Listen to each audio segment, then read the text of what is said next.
ఏపీలో కూటమి ముఖ్యమంత్రి చంద్రబాబు నాయుడు ఏం చేస్తున్నారు? వేల కోట్ల రూపాయలు విలువ చేసే ప్రభుత్వ భూములను పప్పు బెల్లాల్లా కారు చౌకగా కట్టబెట్టేస్తున్నారు. ప్రజాధనాన్ని ఆయన ఎవరికి కట్టబెడుతున్నారు? ఎవరికంటే వేల కోట్ల టర్నోవర్తో వ్యాపారాలు చేసుకుంటూ వేల కోట్ల లాభాలు గడిస్తూ కోట్లకు పడగలెత్తిన రియల్ ఎస్టేట్ సంస్థలకు, తమకు బాగా కావలసిన ప్రైవేట్ వ్యక్తులకు ధారదత్తం చేస్తున్నారు. దానివల్ల ప్రభుత్వానికి ఏంటి లాభం అనేగా? ప్రభుత్వానికి ప్రజలకు గుండు సున్నాయే లాభం. లాభాలన్నీ ముడుపుల రూపంలో శ్రీమాన్ చంద్రబాబు నాయుడు అండ్ కోకి వెళ్తుంది కాబట్టే నిబంధనలను తుంగలో తొక్కి ఇలా భూ పందేరాలు చేస్తున్నారని నిపుణులు అంటున్నారు. ఊరికే అనడం కాదు, చాలా ఆందోళనగా చెప్తున్నారు. చంద్రబాబు ఏం చేస్తున్నారంటే భూమ్ భూమ్ శకలక అంటూ ప్రభుత్వ ఖజానాకు గండి కొట్టి ఘరానాగా దోచిపెడుతున్నారు. దీనిపైనే ఇవాల్టి మ్యాగజైన్ స్టోరీ. చంద్రబాబు నాయుడు ఎప్పుడు అధికారంలో ఉన్నా ప్రభుత్వ భూములకు రెక్కలొస్తాయి. అవి అలా అలా ఎగిరి ప్రైవేట్ సంస్థల ఖాతాలో వాల్తాయి. అలా వాలినందుకు ఆ ప్రైవేట్ సంస్థల యాజమాన్యాలు ఏలిన వారికి బాగా చదివించుకుంటాయి. 4సారి ముఖ్యమంత్రి అయిన చంద్రబాబు నాయుడు మళ్లీ దోపిడీ ఆట ఆడేస్తున్నారు. 13 నెలల పాలనలోనే లక్షల కోట్ల విలువ చేసే భూములను ఎవరూ ఊహించనంత చౌకగా కట్టబెట్టేశారు. ఎకరా భూమిని 99 పైసలకు కట్టబెట్టొచ్చని భారతదేశంలోనే ఏ ముఖ్యమంత్రికి తట్టని ఆర్థిక సూత్రం. విజనరీ కాబట్టి చంద్రబాబుకి మాత్రమే తెలిసిన గారడి విద్యాది. దాన్నే ప్రదర్శిస్తూ ప్రజాధనాన్ని మాయం చేసేస్తున్నారు ఆయన. ఏపీలో చంద్రబాబు నాయుడి ప్రభుత్వం క్షణం తీరిక లేకుండా, దమ్మిడి ఆదాయం లేకుండా చాలా బిజీగా ఉంది. దమ్మిడి ఆదాయం లేదంటే మరోలా అనుకోకండి, అది ప్రభుత్వ ఖజానాకే. పాలకులకు నచ్చిన ప్రైవేట్, కార్పొరేట్, రియల్ ఎస్టేట్ వ్యాపారులకు మాత్రం కళ్ళు చెదిరేలా కోట్లకు కోట్ల లాభాలు మాత్రం వచ్చి పడే స్కామ్ నడుస్తోంది. సాధారణంగా ఏ రాష్ట్ర ప్రభుత్వం అయినా ఎవరికైనా భూములు ఎందుకిస్తుంది? ఏదైనా కొత్త పరిశ్రమ పెట్టి స్థానికులకు పెద్ద సంఖ్యలో ఉద్యోగాలు కల్పించేలా ఉన్నా, పరిశ్రమ నిర్వహణ ద్వారా రాష్ట్ర స్థూల జాతీయ ఉత్పత్తి పెరిగే అవకాశం ఉన్నా రాష్ట్ర ప్రయోజనాల కోసం భూములను ఇస్తారు. ఆ ఇవ్వడం కూడా ఎలా పడితే అలా ఇచ్చేయరు. దానికొక చట్టబద్ధమైన పద్ధతి ఉంటుంది. అధికారికంగా భూములను బహిరంగంగా వేలం వేసి ఎక్కువ ధరలు కోట్ చేసిన వారికి భూములు అప్పగించడం, లేదా టెండర్లు పిలిచి ప్రభుత్వానికి ఎక్కువ మేలు చేసే కంపెనీలకు ఆ భూములు కట్టబెట్టడం చేస్తూ ఉంటాయి. కానీ చంద్రబాబు నాయుడి పాలనలో మాత్రం ఇలాంటి పారదర్శక పద్ధతులు మచ్చుకు కూడా ఉండవు. 4సారి ముఖ్యమంత్రి అయిన కొత్తలోనే రాష్ట్రంలో ఖరీదైన భూములపై కన్నేసిన చంద్రబాబు నాయుడు తన కంట్లో కన్ను పెట్టి చూసే కార్పొరేట్ వ్యాపారులకు వాటిని అప్పగించాలని ఒట్టేసుకున్నారు. ఆయన కళ్లల్లో కళ్లు పెట్టి చూడ్డమంటే కారు చౌకగా ఆయన భూములు కట్టబెడితే వాటి అసలు ధర తెలుసు కాబట్టి ఆ ప్రైవేటు వ్యాపారులు చంద్రబాబు నాయుడికి అధర్మబద్ధమైన నిష్పత్తిలో ముడుపులు చెల్లించుకోవాలన్నమాట. ఈ క్రమంలోనే ఆయన ఎవ్వరూ ఊహించలేనంత చిల్లర డబ్బులకు కోట్లకు కోట్లు విలువ చేసే భూములను కట్టబెట్టేస్తూ వస్తున్నారు. ఆంధ్రప్రదేశ్ కు కార్యనిర్వాహక రాజధానిగా అభివృద్ధి చెందుతూ వచ్చిన విశాఖ నగరంలో భూముల ధరలు ఆకాశాన్నంటుతూ ఉంటే ఆ భూములను చంద్రబాబు నాయుడు తనకు నచ్చిన వారికి కట్టబెట్టే ప్రణాళిక వేశారు. గతంలో టీసీఎస్ కంపెనీకి ఎకరా 99 పైసలకే ఇవ్వడానికి చంద్రబాబు డీల్ కుదిర్చేసుకున్నారు. ఏటా టీసీఎస్ కంపెనీ లాభాలు వేల కోట్లలో ఉంటున్నాయి. అటువంటి కంపెనీకి ఎకరా 99 పైసలకు కట్టబెట్టడం ఏంటి? అంత తక్కువగా భూములను కట్టబెట్టడం వల్ల రాష్ట్రానికి వచ్చే లాభం ఏంటి? రాష్ట్ర ప్రజలకు వనగూడే ప్రయోజనం ఏంటి అని మేధావులు మండిపడుతున్నారు. టీసీఎస్ కంపెనీ అయినా సరే ఇంత చౌకగా ఇవ్వడం కరెక్ట్ కాదంటున్నారు వారు. ఇదే విడ్డూరం అనుకుంటే టీడీపీ ఎంపీకి చెందిన ఉర్సా అనే కంపెనీకి విశాఖ నగరంలోనే ఏకంగా 60 ఎకరాలు రాసిచ్చేయడానికి చంద్రబాబు రెడీ అయిపోయారు. ఇది కూడా కారు చౌకగానే. చిత్రం ఏంటంటే అసలు ఈ కంపెనీ పెట్టి అప్పటికి 2 నెలలు కూడా కాలేదు.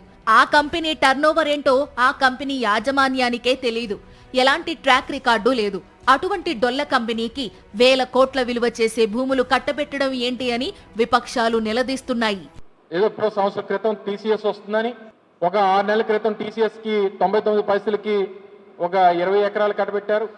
ఆ టీసీఎస్ ముసుగులో ఉర్సా అనేటువంటి ఒక ఊరు పేరు లేనటువంటి కంపెనీకి ఫిబ్రవరి 14వ తారీఖున ఇన్కార్పొరేట్ అయినటువంటి ఒక సంస్థకి 60 ఎకరాల భూమిని కారు చౌకగా దాదాపు 3,000 కోట్ల రూపాయలు విలువైనటువంటి విశాఖపట్నంలో భూమిని 60 ఎకరాలు 2 నెలలు కూడా అవనటువంటి ఒక కంపెనీకి 60 ఎకరాలు కట్టబెట్టారు. దానికి ఒక ఆఫీస్ లేదు, ఒక ఎంప్లాయీ లేడు, దానికి సంబంధించినటువంటి టర్నోవర్ లేదు, ఏమీ లేనటువంటి కంపెనీకి గత ఏప్రిల్లో ఒక 60 ఎకరాలు ఇచ్చినటువంటి 59 ఎకరాల చిల్లర ఇచ్చినటువంటి సందర్భాన్ని కూడా చూసాం.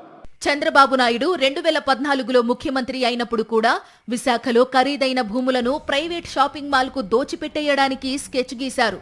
లులు అనే కంపెనీకి నగరంలో కీలక ప్రాంతంలో ఉన్న భూములు ఇచ్చేయడానికి సిద్ధమయ్యారు.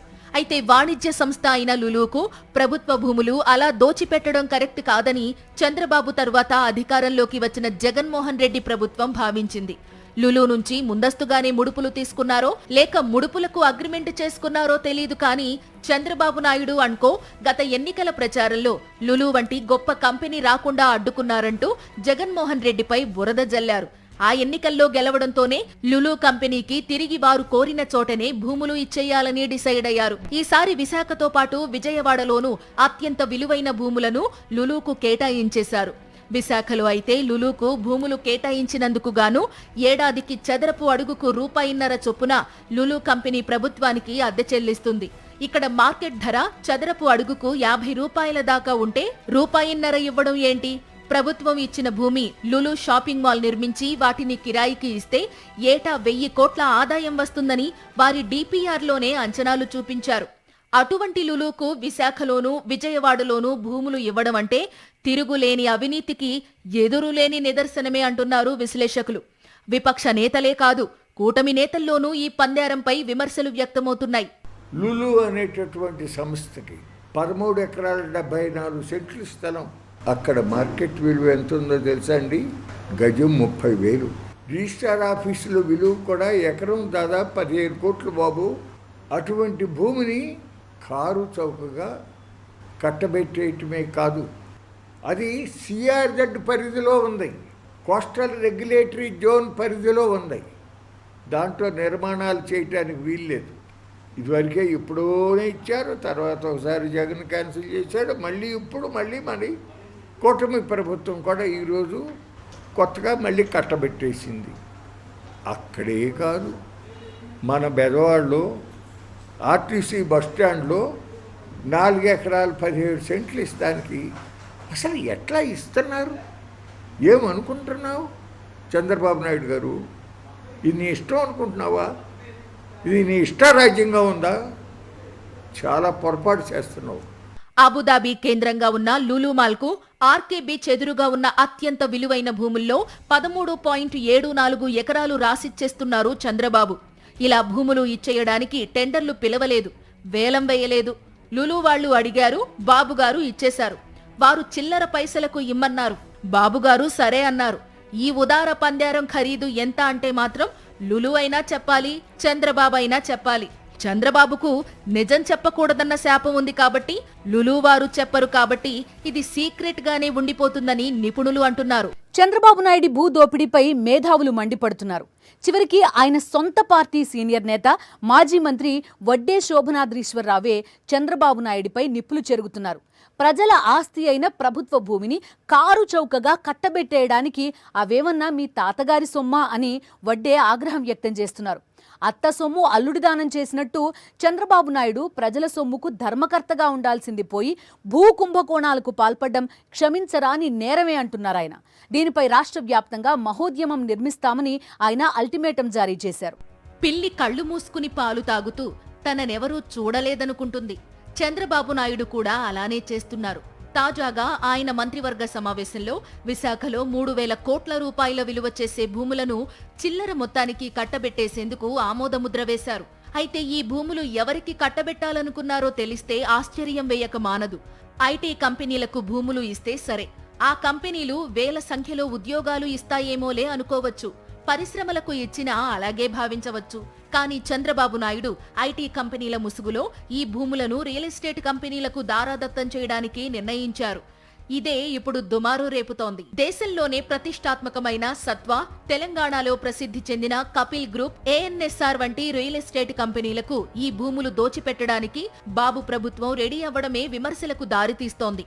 ఇందులో సత్వా రియల్ ఎస్టేట్ కంపెనీ గురించి చిన్న విషయం చెప్పాలి. ఈ కంపెనీ తెలంగాణ రాజధాని హైదరాబాద్లో ప్రైమ్ ల్యాండ్స్ ను బహిరంగ వేలంలో పాల్గొని ఎకరా 50 కోట్లకు పైగా చెల్లించి మరీ కొనుగోలు చేసింది. ఈ సంస్థ వార్షిక టర్నోవర్ 100 కోట్లకు పైనే ఉంటుంది. ఇలాంటిదే కపిల్ గ్రూప్ కూడా. ఇటువంటి కంపెనీలకు భూములు ఇస్తే ఏమవుతుంది? ఈ కంపెనీలు రియల్ ఎస్టేట్ వెంచర్లు నిర్మించి లాభాలు గడిస్తాయి. ఆ వెంచర్లలో కొన్ని భవనాలను అద్దెకు ఇచ్చి ఆదాయం సంపాదించుకుంటాయి. అంతకు మించి ఈ కంపెనీల వల్ల రాష్ట్రానికి కానీ రాష్ట్ర ప్రజలకు కానీ ఒరిగేదేమీ ఉండదు. ఇటువంటి కంపెనీకి భూములు కట్టబెట్టడం అంటే వేల కోట్ల ముడుపుల కోసం క్విడ్ ప్రోకో స్కెచ్ గీశారనే అర్థం చేసుకోవాలంటున్నారు. సత్వా అనేటువంటి గ్రూపు మీ అందరికీ తెలుసు. పూణే, బెంగళూరు, హైదరాబాద్ లాంటి ప్రాంతాల్లో వాళ్ళు రియల్ ఎస్టేట్ చేసేటువంటి కంపెనీలు అవి. హైదరాబాద్లోనే నియోపోలిస్ లాంటి ప్రాంతాల్లో, నానక్రామ్గూడ, నియోపోలిస్ ఇటువంటి ప్రాంతాల్లో హైదరాబాద్ అంటే తెలంగాణ ప్రభుత్వం ఏదైతే ఆక్షన్ పెడితే ఆక్షన్లో 100 కోట్ల రూపాయలకు విలువైనటువంటి ఆ భూముల్ని ఆక్షన్లో పాడుకున్నటువంటి సంస్థలు అవి. వాళ్ళు బిల్డింగ్లు కట్టి అద్దెలకు ఇచ్చుకునేటువంటి సంస్థ అది, రియల్ ఎస్టేట్ సంస్థ. అటువంటి సంస్థలకి, రియల్ ఎస్టేట్ చేసుకునేటువంటి సంస్థలకి ఏ ప్రాతిపదికన ఈ ప్రభుత్వం క్విడ్ ప్రోకో లేకుండా, వారి దగ్గర నుంచి లంచాలు తీసుకోకుండా ఏ రకంగా ఇచ్చిందో ఒకసారి అందరికీ అనేక రకాలైనటువంటి అనుమానాలు ఉన్నాయి. దీంట్లో డెఫినెట్గా కిక్ బ్యాక్స్ తీసుకున్నారు. రియల్ ఎస్టేట్ సంస్థలకి మీరు ఇచ్చేటువంటి దానికి అసలు ఏ అర్హతతో ఇచ్చారు మీరు? ఇక కపిల్ గ్రూప్ అయితే రియల్ ఎస్టేట్ తో పాటు చిట్ ఫండ్స్, మీడియా వ్యాపారాలు కూడా ఉన్నాయి. ఈ గ్రూప్ కు విశాఖలో 30 ఎకరాలు కేటాయించారు. ఒక్కో ఎకరం 1.5 కోట్లకు కట్టబెట్టారు. ఇదే మార్కెట్ విలువను చూస్తే ఇక్కడ 100 కోట్లు పెట్టినా ఎకరం భూమి దొరకడం కష్టమే. ఇంత విలువైన భూమిని ఇంత చౌకగా కట్టబెట్టేయడం అంటే 100 కోట్ల దోపిడీకి గేట్లు తెరవడమే అవుతుందని విశ్లేషకులు అంటున్నారు. ఎందుకంటే 3000 కోట్ల భూమిని 45 కోట్లకు ఇచ్చేస్తే 2945 కోట్లు లబ్ధి జరిగినట్లే కదా. బెంగళూరుకు చెందిన ఏఎన్ఎస్ఆర్ గ్లోబల్ కార్పొరేషన్ కు మధురవాడలో ఐటీ హిల్స్ లో 10 ఎకరాలు కేటాయించారు. ఈ కంపెనీ నిర్మించే ఐటీ పార్కుల్లో వేలాది మందికి ఉద్యోగాలు వస్తాయని చెబుతున్నారు. నిజానికి ఈ పనిని ఏపీఐఐసి ఆల్రెడీ చేస్తోంది. మరి ప్రభుత్వ సంస్థను పక్కన పెట్టి ప్రైవేట్ కంపెనీ చేతుల్లో వేల కోట్ల విలువ చేసే భూములు పెట్టడాన్ని ఎలాంటి విజనరీ అనాలి? బాబు మార్క్ దోపిడీకి నిలువెత్తు నిదర్శనమని కాక దీన్ని ఇంకేమనాలి అని విపక్ష నేతలు నిలదీస్తున్నారు. కూటమి ప్రభుత్వం అధికారంలోకి వచ్చిన 13 నెలల కాలంలోనే 39 లక్షల కోట్ల విలువ చేసే భూములను ఇలానే అక్రమంగా కారు చౌకగా ప్రైవేటు కంపెనీలకు కట్టబెట్టేశారని ఆరోపణలు వెల్లువెత్తుతున్నాయి. ఈ ప్రభుత్వం వచ్చిన ఏడాది కాలంలోనే దరిదాపులో 39 లక్షల కోట్ల రూపాయల విలువైన భూములని ప్రైవేట్ పరం చేసింది. అందుట్లో 15 లక్షల ఎకరాలు రిలయన్స్ బయోగ్యాస్ ప్లాంట్కే ఇచ్చింది. తర్వాత 40,000 ఎకరాలు రామాయణపట్నం దగ్గర ఇచ్చారు. తర్వాత కరివేడులో 8,500 ఎకరాలు, 1,200 ఎకరాలు ఉరవకల్లులో ఇచ్చారు, 42,000 ఎకరాలు అమరావతి. ఇలా చెప్పుకుంటూ పోతే ఈ లిస్టుకి అంతే లేదు, ఎంతైనా చెప్పచ్చు. 39 లక్షల కోట్లు. ప్రైవేటు కంపెనీలకు కారు చౌకగా భూములు కట్టబెట్టే చంద్రబాబు నాయుడు ప్రభుత్వ రంగ సంస్థలకు మాత్రం అమాంతం ధరలు పెంచేస్తారు. ఉదాహరణకు అమరావతిలో దేశవ్యాప్తంగా విద్యా వ్యాపారంతో వేల కోట్ల ఆదాయాన్ని గడించే విద్యా సంస్థలకు కారు చౌకగా భూములు ఇచ్చిన చంద్రబాబు నాయుడు కేంద్ర ప్రభుత్వ రంగ సంస్థ అయిన రిజర్వ్ బ్యాంక్, ప్రభుత్వ కార్యక్రమాలకు అండగా నిలిచే జీవిత బీమా సంస్థలకు మాత్రం ఎకరా 4 కోట్లు ముక్కుపిండి వసూలు చేశారు. ఇదేం దారుణమని అడిగితే సమాధానం రాదు. అమరావతిలో స్టేట్ బ్యాంకుకి, రిజర్వ్ బ్యాంకుకి, ఆఖరికి మన లైఫ్ ఇన్సూరెన్స్ కార్పొరేషను ఎన్నో మంచి పనులకు పెట్టుబడి ఇస్తూ ఉంటుంది. మన కరెంటు వాటికి కానీ వీటన్నిటికీ కూడా సామాజిక సేవ బోర్డు చేస్తున్న ఎల్ఐసి ఎకరానికి 4 కోట్లు. వీటికి 50 లక్షలు. వెల్లూరు ఇన్స్టిట్యూట్ ఆఫ్ టెక్నాలజీ 200 ఎకరాలు ఇచ్చారు. అంటే 700 కోట్లు లబ్ధి జరిగింది కదా. ఎస్ఆర్ఎం యూనివర్సిటీకి 100 ఎకరాలు ఇచ్చారు, 350 కోట్లు మిగిలినట్టే కదా.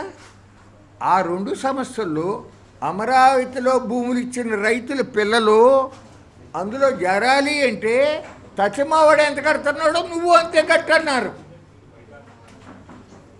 మరి ఆ బిట్ట ఆయన మీదో ఆ ఎస్ఆర్ఎం మీదో అంత ప్రేమ వాత్సల్యం చూపిన చంద్రబాబు నాయుడు గారు నీ మాట నమ్మి రూపాయి తీసుకోకుండా 33,400 ఎకరాలు ఇచ్చిన భూములు ఇచ్చిన రైతుల మీద ఎందుకు లేదని నేను సూటిగా అడుగుతున్నా. ఆయన్ని పద్ధత ఇది. భూకుంభకోణాలకు పెట్టింది పేరు చంద్రబాబు నాయుడు. 2004 ఎన్నికలకు ముందు ఆపద్ధర్మ ముఖ్యమంత్రిగా ఉన్న చంద్రబాబు నాయుడు రాజ్యాంగ విరుద్ధంగా ఐఎంజీ సంస్థకు భూములు కేటాయించి భారీ కుంభకోణానికి పాల్పడ్డారు. దానిపై కేసులు నమోదయ్యాయి కూడా. 2014-2019 మధ్య కాలంలో అమరావతిలోనూ ఇలాంటి కుంభకోణాలకే పాల్పడ్డారు. ఇప్పుడు మరోసారి దాన్నే కంటిన్యూ చేస్తున్నారని వైఎస్ఆర్ కాంగ్రెస్ ఆరోపిస్తోంది. గతంలోనూ చంద్రబాబు నాయుడు అమరావతి ముసుగులో సింగపూర్ కంపెనీకి భారీ మొత్తంలో భూములు అప్పనంగా కట్టబెట్టేసేందుకు స్కెచ్ గీశారని విశ్లేషకులు ఆరోపిస్తున్నారు. రాజధాని ప్రాంతంలో ప్రభుత్వ సంస్థలకు ఎకరా 4 కోట్లకు భూమిని విక్రయించిన Chandrababu Naidu real estate, corporate విద్యా సంస్థలకు మాత్రం చిల్లర పైసలకు భూములు రాసిచ్చేస్తున్నారని వారు మండిపడుతున్నారు. చంద్రబాబుతో పాటు ఈ దుర్మార్గంలో భాగం పంచుకుంటున్న ప్రభుత్వ ప్రధాన కార్యదర్శి, ఇతర అధికారులు కూడా బోనులో నిలబడక తప్పదని వారు హెచ్చరిస్తున్నారు. జగన్మోహన్ రెడ్డి ముఖ్యమంత్రిగా ఉన్నప్పుడు 33.5 లక్షల మంది పేదలకు ఇళ్ల స్థలాలు కేటాయించారు. రాజధాని అమరావతిలో 50,000 మందికి పైగా ఇళ్ల స్థలాలు కేటాయించారు. చంద్రబాబు అధికారంలోకి రాగానే పేదల ఇళ్ల స్థలాల కేటాయింపు రద్దు చేశారు. అదే రాజధాని ప్రాంతంలో ప్రైవేటు వ్యాపారులకు కారు చౌకగా 1,000 కోట్ల విలువ చేసే భూములు దారాదత్తం చేశారు. పాలకుల ఆలోచనలు, వారి ప్రాధాన్యతల మధ్య తేడా ఎలా ఉంటుందనే దానికి ఇదే తిరుగులేని ఉదాహరణ అంటారు విశ్లేషకులు. విచిత్రం ఏంటంటే దేశవ్యాప్తంగా ఉన్న డీమార్ట్, రిలయన్స్ మార్ట్ వంటి షాపింగ్ మాల్స్ తెలుగు రాష్ట్రాల్లోనూ ఉన్నాయి. అవి విజయవాడ, విశాఖ నగరాల్లోనూ ఉన్నాయి. ఎక్కడా కూడా ఆ షాపింగ్ మాల్స్ కి ప్రభుత్వం భూములు కేటాయించలేదు. కానీ చంద్రబాబు నాయుడు మాత్రం లులు షాపింగ్ మాల్ కి అప్పనంగా భూములు దోచిపెడుతున్నారని విమర్శలు వస్తున్నాయి. డిమార్ట్కి ఎవరికన్నా గవర్నమెంట్ స్థలం ఇచ్చిందా? రిలయన్స్ మార్ట్కి ఎక్కడన్నా స్థలం ఇచ్చిందా? ఎవరికి ఇవ్వండి. లులుకే మీరు స్థలం ఇవ్వటంలో దీని వెనకమాల చాలా అవినీతి ఉంది అని చెప్పి ఆరోపించడానికి అవకాశం ఉందా లేదా అని నేను అడుగుతున్నాను. ఇదే పని జగన్మోహన్ రెడ్డి చేస్తుంటే ఎంత అవినీతి అయిపోయిందో అని చెప్పి మీరు, తెలుగుదేశం పార్టీలో ఉన్న నాయకులు అందరూ ఎంత గొడవ పెట్టేవాళ్ళు. ఇవాళ మరి ఏం చేయాలి చెప్పండి.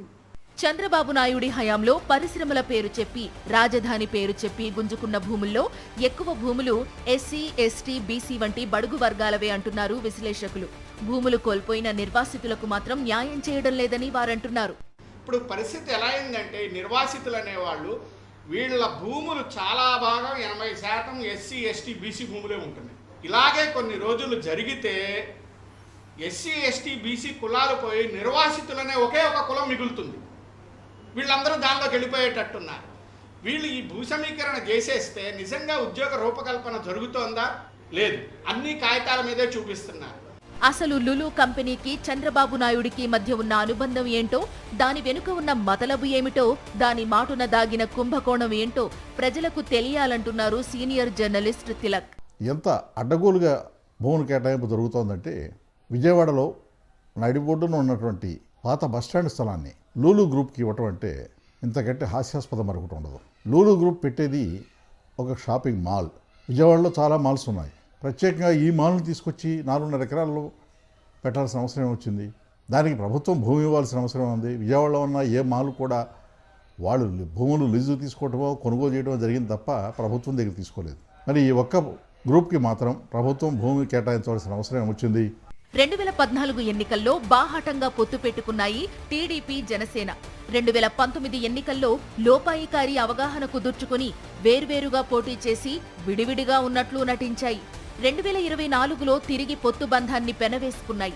ఈ పొత్తు ఎన్నికలకే కాదు, అవినీతిలోనూ భూకుంభకోణాల్లోనూ కొనసాగుతోందంటున్నారు విశ్లేషకులు. పవన్ కళ్యాణ్ సినిమాకి నిర్మాతగా వ్యవహరించిన వ్యక్తికి పూర్వకల్లులో 1200 ఎకరాల భూమిని కట్టబెట్టడం వెనుక పెద్ద స్కామే ఉందంటున్నారు వారు. చంద్రబాబు నాయుడి అడ్డగోలు భూపందేరంపై త్వరలోని రాష్ట్ర వ్యాప్త ఉద్యమానికి శ్రీకారం చుడుతున్నామని మాజీ మంత్రి వడ్డే హెచ్చరించారు.